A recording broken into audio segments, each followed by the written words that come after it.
This is Joyce, the voice of Joyce, coming to you in the morning, Tuesday morning, as promised, answering my friend Edgar's question on why should he trust Bill Gates or Dr. Anthony Fauci.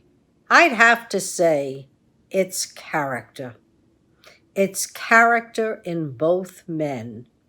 And if you look at who they associate with, it's not hard to trust them at all.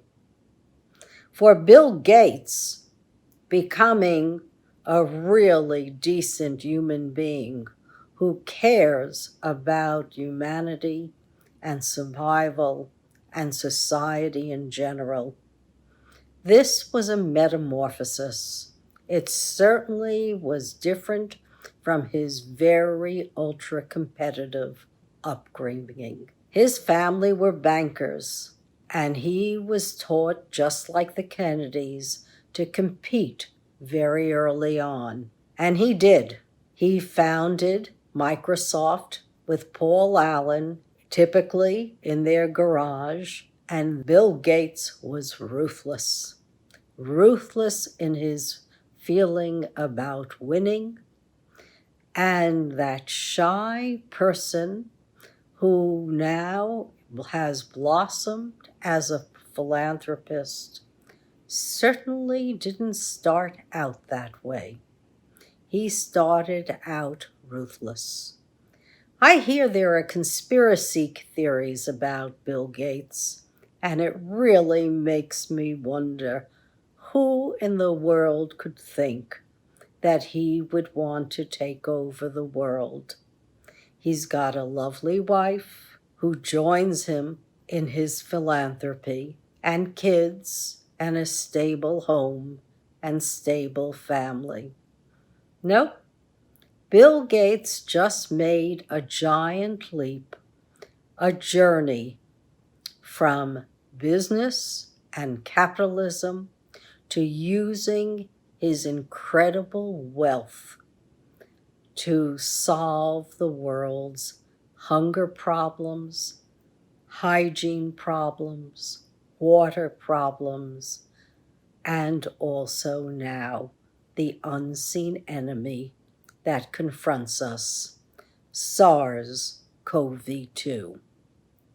He's taken his money and he is actually building 7 separate factories, each one equipped to do research and development and manufacture whichever vaccines are on the horizon that will be used to inoculate not just the 330 million of us, but the billions of people on this planet. He's working with a lot of people who have pledged money to him. He was on the board of Warren Buffett's company for many years, and Buffett has devoted over $20 billion in the last few years to the Bill and Melinda Gates Foundation. He said he's the only people he would trust to solve the world's problems and to care about humanity. All of Warren Buffett's Berkshire Hathaway stock will go to Bill Gates Foundation because that's how much confidence he has in their ability to try to make our world a better place to live, not just to survive, but to thrive as well. So that's why I trust Bill Gates.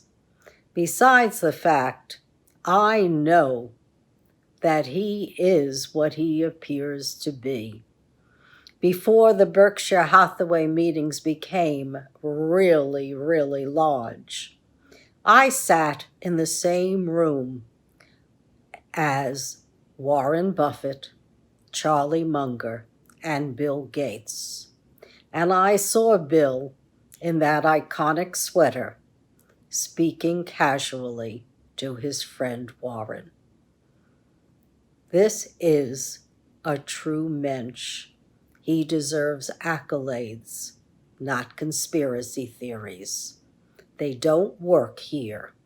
He's merely trying to put his money where his mouth is, and he is covering up the void that government should have been undertaking. You can only say, thank God, this type A personality cares about man. And I say that as man and woman, all of us, not for himself, but for the world's good. Dr. Fauci, no metamorphosis for him. According to my friends in the building, Dr. Fauci has always been a mensch. He's always done the right thing. From the very beginning, when he was at med school with my friend who lives in my building at Cornell, and then when they were both at NIH together, Dr. Fauci loved public health. He also loved solving the problems of infectious diseases.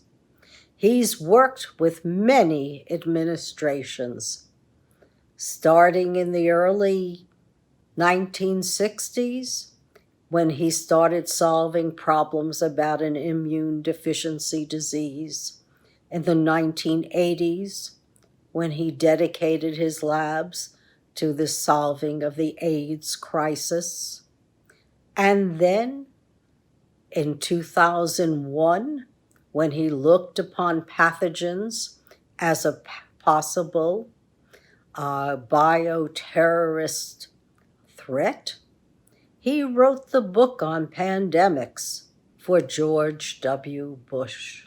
And during the H1N1 crisis, we barely lost more than 3,000 people.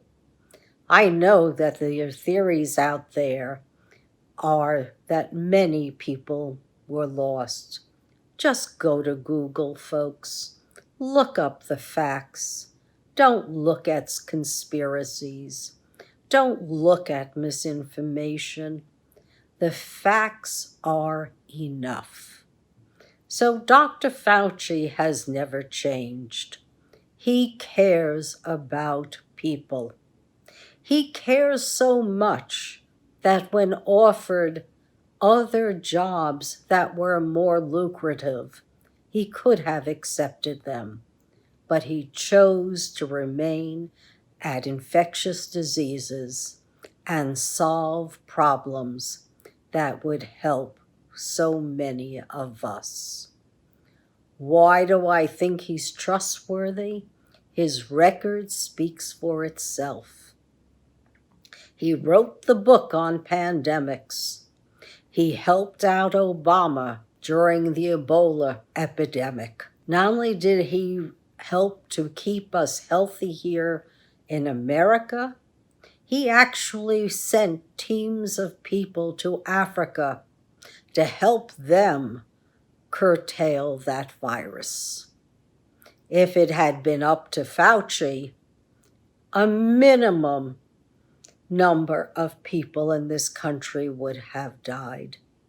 We already know that if Trump had acted at least 1 week earlier, 34,000 lives could have been saved. Today, Fauci is fighting an uphill battle. He has been warning about the pandemic since 2017.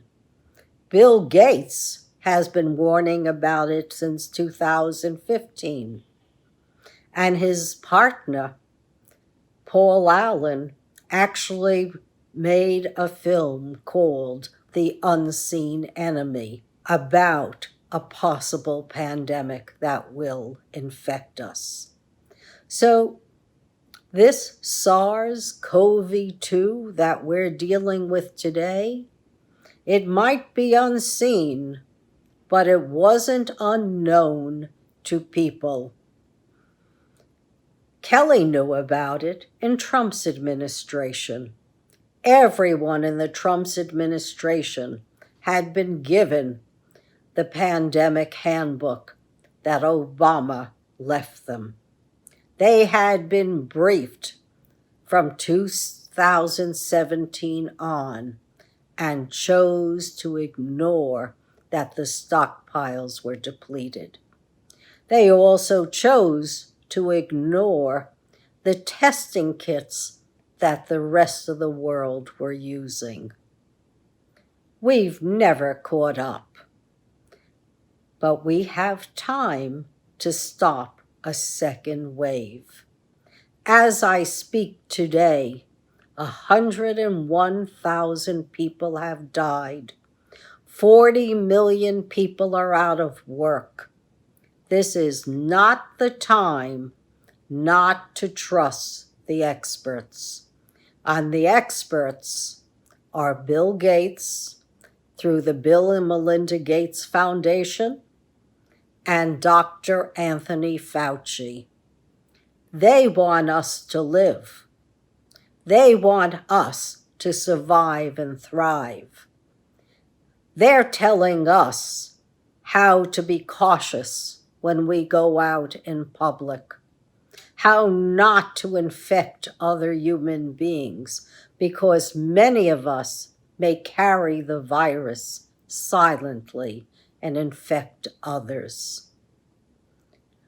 Some people don't take the virus seriously, and that may not harm them, but it certainly could harm others.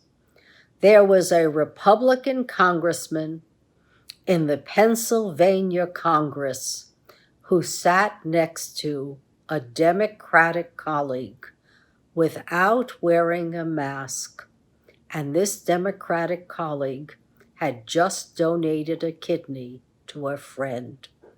He was immunocompromised. How could somebody be so callous? It actually makes me choke up when I think about it. This is exactly what Stalin did to Solzhenitsyn when Solzhenitsyn was imprisoned. They didn't have SARS back then, but Stalin put a TB-infected man in the same cell as Solzhenitsyn, hoping beyond hope that he would die.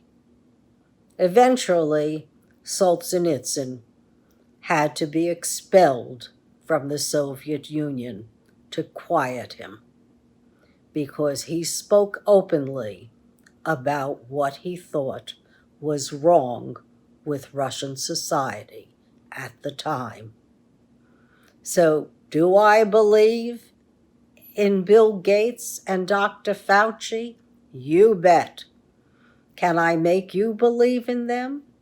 I don't know. But if you care about yourself, and you care about your families, and you care about your neighbors and your community, then you must believe in the experts. And Dr. Fauci is the expert on this. As I keep saying, I'm still in self-quarantine. I actually did it before Governor Cuomo said that we should go into lockdown. I felt it was my patriotic duty to save myself and others from this dreadful disease. That's all we can do for now, and hope that our government is up to the task to save us from a second wave. There will be blips, as Fauci says. People may get the disease again, and society will shut down. But it doesn't have to be a resurgence of the pandemic if we're prepared and we're ready. So please, If you don't think about the consequences, think about them now. Ask your congressman to start giving money to the states, giving money to the first responders, and let's not be stingy. Whatever money goes to the lower and the middle classes will stimulate our economy. Trust Dr. Fauci and do it right the first time, because there will be other viruses that we will confront as soon as travel resumes. You can bet your life on it. So, would I trust Fauci? You bet.